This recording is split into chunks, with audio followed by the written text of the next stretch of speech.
अस्सलाम वालेकुम स्टूडेंट, मेरा नाम मोहम्मद फ़ैज़ान अली कुरैशी है। उम्मीद है कि आप सब लोग अच्छे होंगे। जैसा कि आप सब लोगों को पता है कि हम पीएमसी के हिसाब से हम डेली बेसिस पे लेक्चर्स अपलोड कर रहे हैं for the aspirants of NMD CAT. ठीक है, तो इस सिलसिले में मैं डेली जो टॉपिक है हमारे पीएमसी ने जो हमें दिए हैं बायोलॉजी के, वो हम डेली शॉर्ट लेक्चर्स के तहत क्लियर करेंगे। जितने भी नोट्स हैं ये इसका पीडीएफ मेरी यूट्यूब वीडियो के डिस्क्रिप्शन में आपको मिल जाएगा।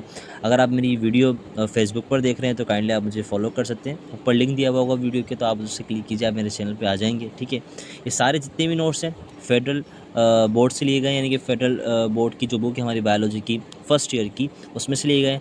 आज का जो हमारा टॉपिक है पहला, वो है प्लास्टिड। बेसिकली इसको हमने लाइनदारी से लिया because we will discuss thoroughly, है ना। जितने भी टॉपिक्स हैं, जितनी पंच लाइन है, they all punch line take from simply from a federal textbook. ठीक है, सिंपली आज हम फर्स्ट टॉपिक है हमारा प्लास्टिड, जो कि सेल ऑर्गेनल का है। ठीक है, ये आपको इजीली कहाँ मिलते हैं? Found in plants and algal cell. इस बात को याद रखना है। इनका काम क्या? Essential for photosynthesis and food storage. ये बात को आपने हमेशा याद रखना है कि ये एसेंशियल किस चीज़ के लिए? फूड स्टोरेज के लिए ये। ठीक है, और फोटोसिंथेसिस के लिए। अच्छा, अगर हम बात करते हैं प्लास्टिड की भी, तो plastid are classify on the basis of pigment.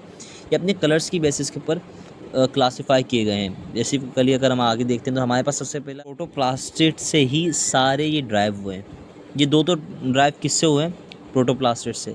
ये इंडिपेंडेंट है, सॉरी ये भी प्रोटोप्लास्टिड से ही ड्राइव हुआ है। इस बात को हमें अपने जहन में रखना है। अगर हम सिर्फ प्रोप्लास्टिड की ही बात करते हैं तो इस बात को याद रखें, ये इमेच्योर प्लास्टिड, यानी कि ये डेवलपिंग प्लास्टिड होता है। फिर डेवलप होने के बाद ये सारे प्लास्टिड को ड्राइव करता है। ठीक है, इस बात को अपने जहन में रखना है। ओके, सेल्फ रिप्लिकेटिंग होता है, मैंने बताया। डिवाइडिंग है तो ज़ाहिर सी बात है सेल्फ अगर आपके पास एक एमसीक्यूज आ जाता है, विच organelle is the self replicating. देखिए, दो ऑर्गेनल होते हैं, एक तो मिटोकॉन्ड्रिया भी होता है और प्लास्टिड भी होता है। अगर ये दोनों ऑप्शन आ रहे हैं तो of course they both are the correct answer, but अगर आपके पास प्लास्टिड आ रहा है तो आपको प्लास्टिड पे लगाना पड़ेगा। ठीक है, हम आगे चलते हैं। स्ट्रक्चर डिपेंड्स, इसका जो स्ट्रक्चर है ना, जैसे अभी तो हमारे पास ये गोल शेप के अंदर है। ठीक है, स्ट्रक्चर डिपेंड करता है कि जहाँ पे ये होते हैं, बेसिकली जिस सेल में भी होते हैं तो वहाँ पे इनका स्ट्रक्चर डिफरेंट होता है प्लास्टिड्स का। ठीक है, अगर हम देखते हैं ल्यूकोप्लास्ट, अब हम पढ़ते हैं किसको? ल्यूकोप्लास्ट। बेसिकली ल्यूकोप्लास्ट ऑलरेडी मैंने बता दिया कहाँ से बना, किससे बना है। For further differentiation of cell they become a leuco, they also produce a leucoplast from protoplast. Derive कहाँ से हुआ है? प्रोटोप्लास्टिड से। कलरलेस होता है, फाउंड कहाँ पे होता है? पेरेन्काइमा के अंदर होता है, पेरेन्काइमा सेल के अंदर होता है।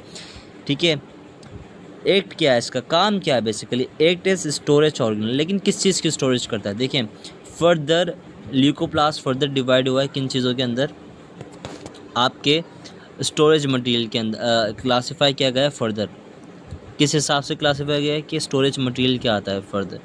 एक होता है अमाइलोप्लास्ट, एक होता है लाइयोप्लास्ट, एक होता है प्रोटीनोप्लास्ट। ये तीनों होते हैं। एक का काम होता है स्टार्च स्टोर करना, एक का काम होता है लिपिड स्टोर करना, एक का काम होता है प्रोटीन स्टोर करना। आई होप आपको ये बात नहीं समझ में आई होगी। सिंपल सी बात है, टू द पॉइंट हम आ रहे हैं, कोई फजूल बात नहीं करनी हमने। जितना हमें पीएमसी ने रिकमेंड किया इतना ही पढ़ेंगे, इससे ज़्यादा हम नहीं पढ़ेंगे। ठीक है, अगर अब हम आगे देखते हैं तो वो हमारे पास आता है क्रोमोप्लास्ट। क्रोमोप्लास्ट देखिए, सिंपल सी बात है, ये मल्टी कलर होता है इसके पास। ये कोई सी भी कलर का हो सकता है, लेकिन एक्सेप्ट ग्रीन। ग्रीन नहीं हो सकता, बस ये कोई से भी कलर का हो सकता है, लेकिन क्या नहीं हो सकता? ग्रीन नहीं हो सकता। फाउंड इन कलर पार्ट, जैसे कि फ्लावर्स के यानी कि कलर्ड पार्ट में होता है प्लांट्स के, जैसे कि पेटल्स हो गया, पेटल्स ऑफ फ्लावर। सिंपल सी बात है। अब हम आते हैं क्लोरोप्लास्ट। अभी आपको पता है कि हम क्लोरोप्लास्ट का स्ट्रक्चर भी पढ़ेंगे। ठीक है, तो आप मेरे साथ इस वीडियो में बने रहिए। ठीक है, found in green part of plant, इस बात को याद रखना है, यानी कि लीफ में मिलता है। किसमें मिलता है ये आपको? लीफ। क्या काम है इसका? फोटोसिंथेसिस करना। बस ख़त्म बात, इतना ही पढ़ना है, इससे ज़्यादा हमें नहीं पढ़ना। अब हम चलते हैं आगे। इधर हम समझेंगे स्ट्रक्चर ऑफ क्लोरोप्लास्ट। क्या समझेंगे? Structure of chloroplast. बेसिकली इस बात को याद रखना, क्लोरोप्लास्ट के बाद दो मेम्ब्रेन होती है, एक आउटर मेम्ब्रेन होती है, एक इनर मेम्ब्रेन होती है। ठीक है, इन दोनों मेम्ब्रेन के अंदर जो आउटर मेम्ब्रेन होती है उसके पास क्या होता है? पोरीन, एक प्रोटीन होता है, जो मैंने आपको पहले बताया था जब हम इसको स्टडी कर रहे थे मिटोकॉन्ड्रिया को। मैंने बताया था जो पोरीन होता है वो अलाउ करता है फ्री मूवमेंट ऑफ न्यूट्रिएंट्स या materials which required by cell. जो भी ऑर्गेनल को चीज़ें चाहिए वो कहाँ से अंदर आती हैं, पोरिन से आती हैं। और एक जो दूसरी मेम्ब्रेन होती है उसको हम इनर मेम्ब्रेन बोलते हैं। They are semi permeable. Means semi permeable का मतलब सिलेक्टिवली परमिएबल, यानी कि हर चीज़ फ्रीली नहीं आ सकती, सिलेक्टिव चीज़ ही फ्रीली आएंगी। ठीक है, सिलेक्टिव ट्रांसपोर्ट अगर आपने पढ़ी हो तो आपको ये पता चल जाएगा मैं क्या कह रहा हूँ। अब हम जाते हैं हमारा स्ट्रोमा। अच्छा देखिए, ये हमारे पास क्लोरोप्लास्ट है। क्लोरोप्लास्ट के पास ऊपर एक आउटर मेम्ब्रेन होती है, फिर इनर मेम्ब्रेन होती है, फिर एक पोरिन प्रोटीन होता है। ठीक है, जो इनर मेम्ब्रेन होती है वो सेमी परमिएबल होती है। ठीक है, अब इनर मेम्ब्रेन के अंदर जब हम अंदर आते हैं ना ऑर्गेनल के, तो इधर एक फ्लूइड होता है। क्या होता है? फ्लूइड। इसको हम बोलते हैं स्ट्रोमा। क्या बोलते हैं? स्ट्रोमा बोलते हैं। क्या बोलते हैं? स्ट्रोमा। स्ट्रोमा के अंदर हमारे पास सर्कुलर डीएनए होता है, ऑल टाइप ऑफ डीएनए होता है, राइबोसोम्स होते हैं, एंजाइम्स होते हैं।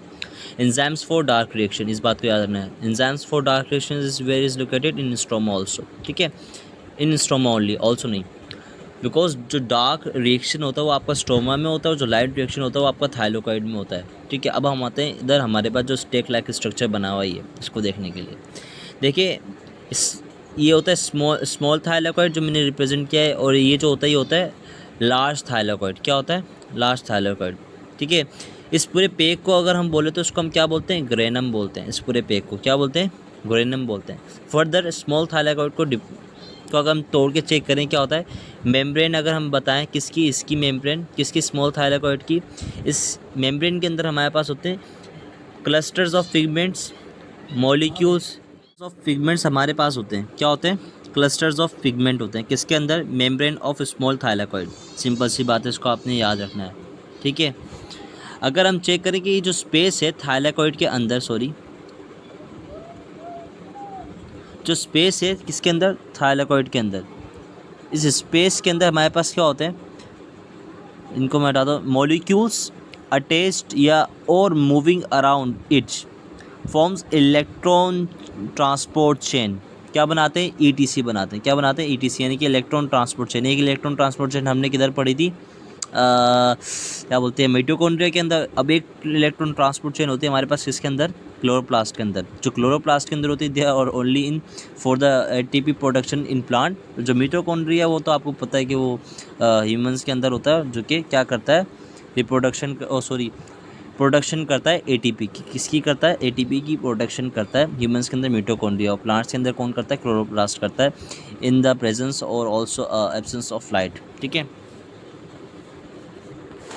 एब्सेंस गलती से बोल दिया है, बेसिकली मेरे को इधर बोलना चाहिए था डार्क रिएक्शंस का। इधर मुराद ये है कि this reaction is not required light. हालांकि होता दिन में भी है, लाइट की रोशनी में भी होता है, इससे कोई फ़र्क नहीं पड़ता। अब हम बढ़ते हैं आगे। देखिए, अगर हम फोटोसिंथेसिस के अंदर डिफ्रेंशिएट करते हैं, लाइट डिपेंडेंट होता है, आपको पता है। क्लोरोफिल डिपेंडेंट होता है, मैंने बताया क्लोरोफिल कहाँ पे लोकेट होता है? Membrane of small thylakoid. ठीक है, इसके ऊपर क्या होता है? क्लस्टर्स ऑफ पिगमेंट्स होता है। आपने पिगमेंट्स देखे होंगे, क्लस्टर्स ऑफ पिगमेंट्स, क्लोरोफिल होता है। ठीक है, ठीक है, जब हम बायोमॉलिक्यूल्स पढ़ेंगे तो उधर हम क्लोरोफिल का स्ट्रक्चर भी पढ़ेंगे। क्या पढ़ेंगे? क्लोरोफिल का स्ट्रक्चर भी पढ़ेंगे, जो कि फेडरल की बुक में लिखा हुआ है और पीएमसी ने रिकमेंड भी किया है। ठीक है, तो लाइट डिपेंडेंट होता है, क्लोरोफिल डिपेंडेंट भी होता है। ठीक है, और अक्योर्स इन थाइलोकाइड मेम्ब्रेन ऑफ स्मॉल थाइलोकाइड। ठीक है, किस में होता है? थाइलोकाइड मेम्ब्रेन किसकी? स्मॉल थाइलोकाइड की। अगर हम लाइट इंडिपेंडेंट की मतलब डार्क रिएक्शन की बात करते हैं तो वो एंजाइम डिपेंडेंट होता है, जिस एंजाइम का नाम क्या होता है? रुबिस्को होता है, और ये दिखता कहाँ पर है आपको? स्ट्रोमा के अंदर। आई होप कि आपको मेरी बात क्लियर हुई होगी अच्छी तरीके से। तब हम चलते हैं हमारी नेक्स्ट स्लाइड के ऊपर या नेक्स्ट जगह पे। सेंट्रियोल है। मैं आपको रिकमेंड करूँगा जब भी आप मेरा लेक्चर देख लें तो काइंडली फेडरल के पीडीएफ या अगर आपके पास बुक है तो वो तो अच्छी बात है, तो आप वो खोल के देखेंगे तो आप खुद बोलेंगे कि ये तो मुझे बिल्कुल ही समझ में आ गया इंशाल्लाह। ठीक है, तो आप खोल के ज़रूर चेक कीजिए, और अगर आपको मेरा यहाँ तक लेक्चर पसंद आ रहा है तो काइंडली इसको शेयर ज़रूर कीजिए अपने दोस्तों के साथ, ताकि मुझे भी सपोर्ट हो और आपको तो मैं करता रहूँगा इंशाल्लाह। सेंट्रियोल पे आते हैं, जो कि हमारा तीसरा एक ऑर्गेनल है, जो कि स्पेशली किस में होता है हमारे पास? ये इस बात को याद रखना कि कौन सा ऑर्गेनल होता है? नॉन मेम्ब्रेन बाउंडेड ऑर्गेनल होता है, आपने इस बात को याद रखना है। ठीक है, मेड अप ऑफ, अच्छा ये क्या है लिखा हुआ है इधर एक और बात, made up of triplet of microtubule. ठीक है, ये किससे बना होता है? माइक्रोट्यूब्यूल से बना होता है। जब हम साइटोस्केलेटन पढ़ेंगे तो साइटोस्केलेटन के अंदर हमने ट्यूब्यूल्स की क्या होती हैं, डिफरेंट ट्यूब्यूल्स होते हैं। एक मैक्रो ट्यूब्यूल होता है, एक मैक्रो ट्यूब्यूल होता है, एक होता है इंटरमीडिएट ट्यूब्यूल, ठीक है। ये सारे ट्यूब्यूल हम जब पढ़ेंगे तो आपको समझ में आएगा कि ट्यूब्यूल क्या है। हर एक ट्यूब्यूल एक डिफरेंट प्रोटीन से बना हुआ होता है, लेकिन जो जिससे सेंट्रियोल बना हुआ है उस प्रोटीन का नाम है ट्यूब्यूलिन। क्या नाम है? ट्यूब्यूलिन। आपने इस बात को याद रखना है। एब्सेंट फ्रॉम प्रोकैरियोटिक सेल, मतलब algal, fungal and plant cell के अंदर ये होते ही नहीं है। क्या नहीं होते? सेंट्रियोल नहीं होते हैं, ठीक है। अब हम देखते हैं कि ये इनका काम क्या है, परफॉर्म सेल डिवीजन, ठीक है। क्या करवाते हैं? सेल डिवीजन करवाते हैं किसके अंदर? एनिमल सेल के अंदर। किसके अंदर करवाते हैं? एनिमल सेल के अंदर, ठीक है। इस बात को आपने हमेशा याद रखना है अपने लिए। अगर हम इधर थोड़ी सी बात कर लें कि एक जो सेंट्रियोल होता है उसके अंदर कितने माइक्रोट्यूब्यूल होते हैं? तकरीबन 20 सेल होते हैं। लेकिन एक सेल के अंदर कितने हमारे पास सेंट्रियोल होते हैं? देखिए एक पेयर होता है, यानी कि 2 सेंट्रियोल होते हैं हमारे पास। कितने होते हैं? 2 सेंट्रियोल होते हैं। तो टोटल माइक्रोट्यूब्यूल कितने बन गए हमारे पास? 54 माइक्रोट्यूब्यूल बन गए। जब सेल डिवाइड नहीं करता तो हमारे पास कितने माइक्रोट्यूब्यूल होते हैं? 54। ये आपके पास आ सकता है। ऐसे सवाल पीएमसी में बहुत आते हैं जो कि रट्टे जैसे होते हैं, जो कि कांस्टेंट सवाल होते हैं। इस बात को आपने हमेशा याद रखना है, ठीक है। Pair of centriole called centrosome, इस टर्म को याद रखना। ये एमसीक्यूज़ के लिए पॉइंट है, बेहतरीन सा आपके लिए, ठीक है। अगला जो हमारा लेक्चर होगा वो होगा साइटोस्केलेटन के ऊपर, ठीक है। सिंपल सी बात है, जिसके अंदर माइक्रोफिलामेंट पढ़ेंगे, इंटरमीडिएट फिलामेंट पढ़ेंगे और माइक्रोट्यूब्यूल भी पढ़ेंगे, ठीक है। और जिससे माइक्रोट्यूब्यूल जो होता है उसी को हम क्या बोलते हैं? स्पिंडल फाइबर भी बोलते हैं। माइक्रोट्यूब्यूल का एक और नाम क्या है? Spindle fibre. ये आपने ही पढ़ा होगा, ठीक है, स्पिंडल फाइबर, ठीक है। आई होप कि आपको ये जो जितना भी मेरा छोटा सा या शॉर्ट टॉपिक है, शॉर्ट लेक्चर है, आपको समझ में आया होगा। अगर आपको मेरा छोटा सा लेक्चर समझ में आया या वीडियो समझ में आई है तो काइंडली आप मेरे इस चैनल बायोलॉजी मेरे साथ को सब्सक्राइब कीजिए, ठीक है। इसका आपको PDF नोट इंशाल्लाह इस वीडियो के अपलोड होने के बाद डिस्क्रिप्शन में मिल जाएगा। अल्लाह हाफिज़।